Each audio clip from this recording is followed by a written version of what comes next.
Welcome back to India.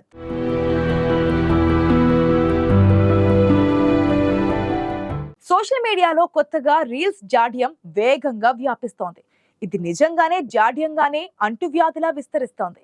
YouTube, Facebook, Instagram లాంటి సామాజిక మాధ్యమాలలో విచ్చలవిడిగా వస్తున్న షార్ట్ వీడియోలు జనాన్ని ఇట్టే ఆకట్టుకుంటున్నాయి. కేవలం కొన్ని సెకండ్ల వ్యవధిలో ఉండే క్లిప్లను చూడడానికి జనం బాగా ఇష్టపడుతున్నారు. వాటిని ఒకసారి చూడడం మొదలు పెడితే టైమే తెలియకుండా దానిలో గడిపేస్తున్నారు. నేటి సామాజిక మాధ్యమాల యుగంలో రీల్స్ చూడడం ఒక వ్యసనంలా మారిపోయింది. కొంచెం టైం దొరికితే చాలు అంతా స్మార్ట్ ఫోన్లో రీల్స్, షార్ట్ వీడియోలు చూడడంలోనే మునిగిపోతున్నారు జనాలు. దీంతో విలువైన సమయం వృధా కావడమే కాదు, ఆరోగ్యానికి కూడా తీరని ముప్పేనంటూ పలు అధ్యయనాలు గగ్గోలు పెడుతున్నాయి. షార్ట్ వీడియోలు అతిగా చూడడంతో మెదడు బ్రెయిన్ రాట్ బారిన పడుతున్నట్లుగా ఇటీవల వచ్చిన వార్తలు తీవ్ర ఆందోళనకు గురిచేయగా, తాజాగా కంటి సమస్యలు పెరుగుతున్నట్లుగా ప్రఖ్యాత కంటి వైద్య నిపుణులు హెచ్చరిస్తున్నారు. స్మార్ట్ ఫోన్తో మనిషి జీవితంతో విడదీయరానిదిగా మారిపోయింది. ఏ కాస్త సమయం దొరికినా చాలు స్మార్ట్ ఫోన్ లాగేస్తోంది. స్మార్ట్ ఫోన్ తో ఈ బంధాన్ని పెనవేసుకోవడం ద్వారా మితిమీరిన స్క్రీన్ టైంతో సమస్యలు కొని తెచ్చుకున్నట్లేనని వైద్యులు హెచ్చరిస్తున్నారు. ముఖ్యంగా అదే పనిగా సామాజిక మాధ్యమాలైన ఇన్స్టాగ్రామ్, ఫేస్బుక్, యూట్యూబ్లలో షార్ట్స్ వీడియోలను చూస్తున్న వారిలో తీవ్రమైన కంటి సమస్యలు పెరుగుతున్నట్లుగా వెల్లడించారు. ఈ సమస్య అన్ని వయసుల వారిలోనూ ఉంటుంది. మరీ ముఖ్యంగా చిన్నారులు, యువతల అయితే ఈ కారణంగానే దృష్టి సమస్యలు కూడా పెరుగుతున్నాయని ఆందోళన వ్యక్తం చేశారు. ఢిల్లీలోని Yashobhoomi India International Convention and Expo Centre లో జరిగిన Asia Pacific Academy of Ophthalmology, All India Ophthalmological Society సంయుక్త సమావేశంలో ప్రముఖ నేత్ర వైద్యులు స్మార్ట్ ఫోన్ కు సంబంధించిన పలు కీలక అంశాలను వెల్లడించారు. అత్యధిక స్క్రీన్ టైంతో కంటిపై పడే నీలిరంగు డిజిటల్ ఒత్తిడి ఒక నిశ్శబ్దపు మహమ్మారి అని Asia Pacific Academy of ophthalmology 2025 Congress అధ్యక్షుడు డాక్టర్ లలిత్ వర్మ అన్నారు.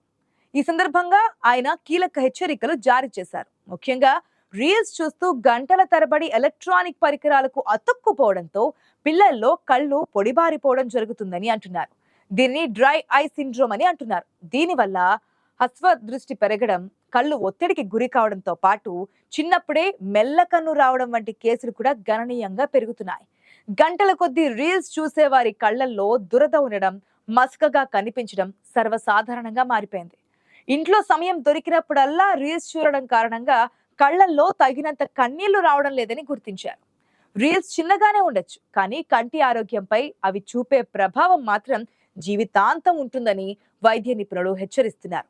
చిన్నగా, ఆకర్షణీయంగా ఉండే రీల్స్ ను ఎక్కువసేపు దృష్టి నిలిపేలా సోషల్ మీడియా నిర్వాహకులు డిజైన్ చేస్తున్నారు. స్థిరంగా అలా చూడడం వల్ల కళ్లల్లో బ్లింకింగ్ రేటు 50% తగ్గుతోంది. ఇది కళ్ళు పొడిబారడానికి, దృష్టి లోపాలకు దారితీస్తోంది. ఈ అలవాటు నియంత్రణ లేకుండా కొనసాగితే మాత్రం దీర్ఘకాలిక దృష్టి సమస్యలకు, శాశ్వత కంటి సమస్యలకు దారితీస్తోంది. రోజు గంటల తరబడి స్క్రీన్ కు అతుక్కుపోయే పిల్లల్లో ముందస్తు వయోపియా వచ్చే ప్రమాదం పొంచి ఉండగా, పెద్దవారు కూడా ఈ బ్లూ లైట్ కు గురి కావడం జరుగుతోంది. దీనివల్ల తరచూ తలనొప్పి, మైగ్రేన్, నిద్రలేమి వంటి సమస్యలతో బాధపడుతున్నట్లుగా చెబుతున్నారు వైద్యులు. ఇటీవల అధ్యయనాల ప్రకారం చూస్తే 2050 నాటికి ప్రపంచ జనాభాలో 50% కన్నా ఎక్కువ మంది వయోపిక్ తో బాధపడే అవకాశం ఉంటుందని అంచనా కలవరపెడుతోంది. ఇలా అధిక స్క్రీన్ టైంతో సామాజిక, మానసిక ఇబ్బందులు సైతం పెరుగుతున్నాయి. అధిక వేగం, దృశ్యపరంగా ఉత్తేజపరిచే కంటెంట్ ను అదే పనిగా చూస్తుండడం వల్ల కంటిపై ఒత్తిడి పెరిగి మెల్లకను రావడం, కంటి చూపు మందగించడం వంటివి జరుగుతోంది. రీల్స్ లో మునిగిపోవడంతో వాస్తవిక ప్రపంచాన్ని విస్మరించడం, కుటుంబ సంబంధాలు దెబ్బతినడం, చదువు, పనిపై దృష్టి తగ్గడం వంటి ఆందోళనకరమైన పరిస్థితులు నెలకొంటున్నాయి. ఇందుకోసం 20-20-20 రూల్స్ ను పాటించాలని నేత్ర వైద్యులు సిఫార్సు చేస్తున్నారు. అంటే ప్రతి 20 నిమిషాలకు ఒకసారి 20 సెకండ్ల విరామం తీసుకోవడం, ఆ సమయంలో 20 మీటర్ల దూరంలో ఉన్న వస్తువుపై దృష్టిని కేంద్రీకరించాలన్నమాట. లేదా గంటకు 5 నిమిషాల పాటు కళ్లకు తగినంత విశ్రాంతినివ్వాలి. దాంతో కొంతలో కొంతైనా తీవ్ర ప్రభావం నుంచి తప్పించుకోవచ్చని అంటున్నారు నిపుణులు. నిజానికి నేటి ఆధునిక యుగంలో ప్రతి ఒక్కరి చేతిలో స్మార్ట్ ఫోన్ తప్పనిసరిగా మారిపోయింది. ముఖ్యంగా ఫేస్బుక్, ఇన్స్టాగ్రామ్ లాంటి సోషల్ మీడియా యాప్స్ వినియోగం విపరీతంగా పెరిగిపోయింది. చాలా మంది యువత ఇంటర్నెట్లోనే గడిపేందుకు ఎక్కువ సమయం కేటాయిస్తున్నారు. ముఖ్యంగా కాలేజీలో చదువు, ఆఫీస్ ఒత్తిళ్లు, ఇంట్లో పనులు, చికాకులను మర్చిపోవడానికి రాత్రిళ్ళు సామాజిక మాధ్యమాల్లో రీల్స్ చూస్తూనే ఎక్కువ సమయం గడిపేస్తున్నారు. అయితే ఇది మానసిక ఆరోగ్యం మీద తీవ్ర ప్రభావం చూపిస్తుందని నిపుణులు హెచ్చరిస్తున్నారు. ఇటీవల చైనాలో దాదాపు 4,000 మందిపై చేసిన అధ్యయనాల్లో యువత, మధ్య వయసు వారు రాత్రి వేళల్లో రీల్స్ చూడడం వల్ల రక్తపోటు వచ్చిందని తేలింది.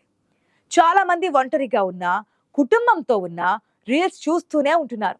రాత్రిళ్ళు సిస్టమ్ పై పనిచేసేవారు, టీవీ చూసేవారి కన్నా కూడా మొబైల్స్ లో రీల్స్ చూసేవారు ఎక్కువగా ఉంటున్నారు. అయితే రోజు రోజుకి ఇది ఒక వ్యసనంలా మారిపోతుందని నిపుణులు ఆవేదన వ్యక్తం చేస్తున్నారు. ఆ సమయానికి ఫోన్ అందుబాటులో లేకపోయినా, రీల్స్ చూసేందుకు వీలు కాకపోయినా చిరాకు, అసహనం వచ్చేస్తున్నాయని వివరిస్తున్నారు. ముఖ్యంగా రీల్స్ ప్రభావం జీవన శైలి మీద పడుతుందని నిపుణులు చెబుతున్నారు. వీటి ఫలితంగా భావోద్వేగాలు అదుపులో లేకపోవడం, వాటిల్లో వచ్చే కంటెంట్ కు తగ్గట్లుగా జీవితం ఉండాలంటే ఆశలు పెట్టుకోవడం లాంటివి చేస్తారని వివరిస్తున్నారు. ఫోన్ బ్లూ లైట్ స్లీప్ సైకిల్లో తేడాను తీసుకొస్తుందని నిపుణులు చెబుతున్నారు. దీని కారణంగా మెలటోనిన్ హార్మోన్ విడుదలవుతుందని అంటున్నారు. ఫలితంగా నిద్రకు ఆటంకం కలిగి శరీరం అలసటకు గురవుతుందని వివరిస్తున్నారు. ఇలా కాకుండా రాత్రిలో చక్కటి నిద్ర పట్టేందుకు మంచి పుస్తకం చదవడం, కుటుంబ సభ్యులతో గడపడం, సంగీతం వినడం వంటివి చేయొచ్చని సూచిస్తున్నారు. ఇదిలా ఉండగా ఎప్పటికప్పుడు ఇన్స్టా లాంటి సోషల్ మీడియాలు కొత్త కొత్త టెక్నాలజీలు అందుబాటులోకి తెస్తున్నారు. నిజానికి వీటి వల్ల కొన్ని విషయాలలో చక్కటి ఉపయోగం ఉంటున్నా మరికొన్ని మాత్రం తీవ్ర నష్టం కలుగజేస్తున్నాయి. ఇప్పటికే రీల్స్ చూసే వాళ్లకు మరిన్ని ఎక్కువ వీడియో క్లిప్స్ చూపించేందుకు కంపెనీ సరికొత్త ఫీచర్ ను ప్రవేశపెట్టింది. ఇది వినియోగదారులకు రీల్స్ ను వేగంగా ఫార్వర్డ్ చేసుకోవడానికి అనుమతిస్తోంది. దీని ద్వారా వినియోగదారులు రీల్స్ వీడియోలను 2x వేగంతో, అంటే రెట్టింపు వేగంతో చూడగలుగుతారన్నమాట. ఈ ఫీచర్ టిక్ టాక్ లోని ప్రసిద్ధ ప్లేబ్యాక్ ఎంపిక మాదిరిగా ఉంటుంది. వినియోగదారులు స్క్రీన్ కుడి లేదా ఎడమ వైపున నొక్కడం ద్వారా 2x వేగంతో రీళ్లను వీక్షించవచ్చు. అంటే 100 రీల్స్ చూసే చోట 200 రీల్స్ చూడడానికి వీలవుతుందన్నమాట. రీల్స్ చూడడం కొత్త రకమైన వినోదం అయినప్పటికీ అది రోజు రోజుకు మన వ్యసనంలా మారిపోతుందని నిపుణులు ఆందోళన వ్యక్తం చేస్తున్నారు. రాత్రిపూట బెడ్రూమ్ లో చీకటి గదిలో రీల్స్ చూడడం వల్ల కంటికి తీరని నష్టం కలుగు చేస్తున్నారు. అందుకే పడుకునే 2 గంటల ముందు మొబైల్ ఫోన్ చూడకండే అంటూ వైద్య నిపుణులు సూచిస్తున్నారు. ఇంతకన్నా కుటుంబంతో ఎక్కువ సమయం గడపడం వల్ల ప్రయోజనం ఉంటుందని అంటున్నారు. పుస్తకాలు చదవడం అనే అలవాటు ఎప్పుడో కనుమరుగైపోయింది. కనీసం ఈ సమయంలో వేరే ఇతర నచ్చిన పనులు చేయాలని చెబుతున్నారు. రాత్రిపూట రీల్స్ చూడడం తగ్గించడమే కాకుండా బరువును అదుపులో ఉంచుకోవడం, షుగర్ లెవెల్స్ ను అదుపులో ఉంచుకోవడం, పడుకునే ముందు నిశ్శబ్ద కార్యకలాపాలను ఎంచుకోవడం ద్వారా బీపీ వంటి సమస్యలకు దూరంగా ఉండవచ్చు. చిన్న బ్రేక్ తీసుకుందాం. బ్రేక్ తర్వాత ఇన్ డెప్త్ లో మరొక అంశాన్ని చూద్దాం. Don't go away, stay with us.